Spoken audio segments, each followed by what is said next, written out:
my dad one day just showed up at the door with this old pedal car. Don't know where he got it from, but it was big, heavy pedal car. At the time we didn't appreciate it. Basically sat on the side of the house and we just kind of played in it. And you know, as you kind of age, you kind of always reflect back to these childhood instances, and I said, you know, those things are very cool. So I started to look into it a little bit, and I got hooked. I got bit by the bug. So we would go traveling around. We would go to Atlanta and anywhere there was something pedal car going on, and I would, you know, purchase them, sell them, restore them. So right now I probably have about, I'm going to say about 30 pedal cars. And many are displayed around the house as ornaments, and some are just packed away for the future.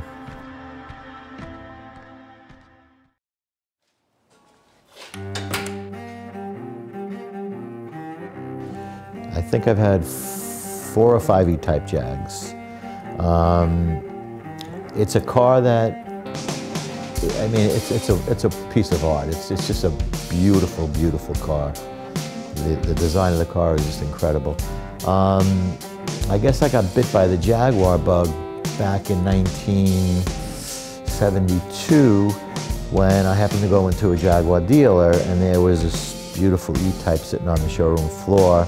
It was a 2+2 coupe, and I just looked at this thing, and you know, your heart starts pounding, and you know, your hands get a little sweaty. But I was just, you know, I was in high school at the time, so there was no way I could actually afford to have that car. So as the years went on, the value of that car became a little bit less as they kind of aged. So I was able to get into one. At the moment, I have a Pontiac Fiero GT.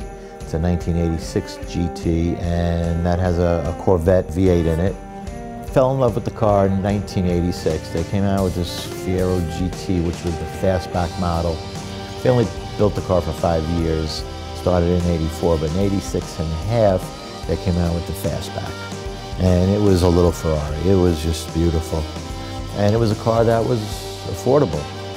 So I purchased one at the time, and again, fell in love with the Fiero, and that's another thing that, you know, it's kind of gets ingrained into you. So enjoyed it for a while. Like most of my cars, I enjoy them, I drive them, I play with them, I tinker, and then they move on and I go on to something else. So I did sell the Fiero and got bit by the Fiero bug again, probably, I don't know, I want to say 20 years later or more. And so I had to have a Fiero again.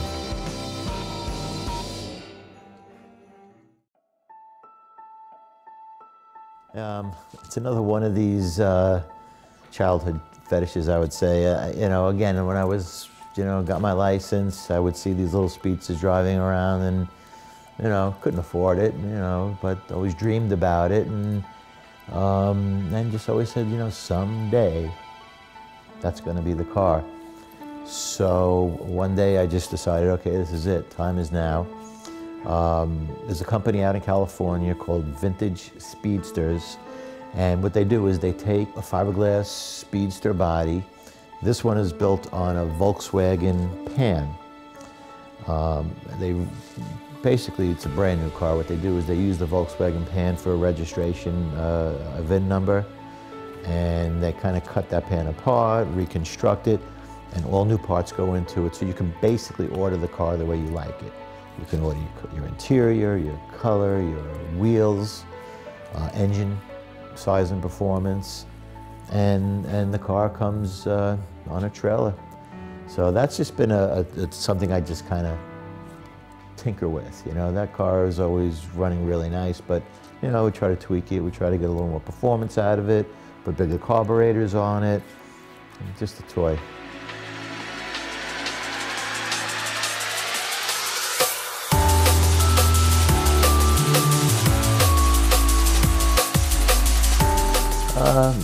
My wife is very unique in a sense that she understands that sort of, you know, being happy is important, and that this is something that makes me happy.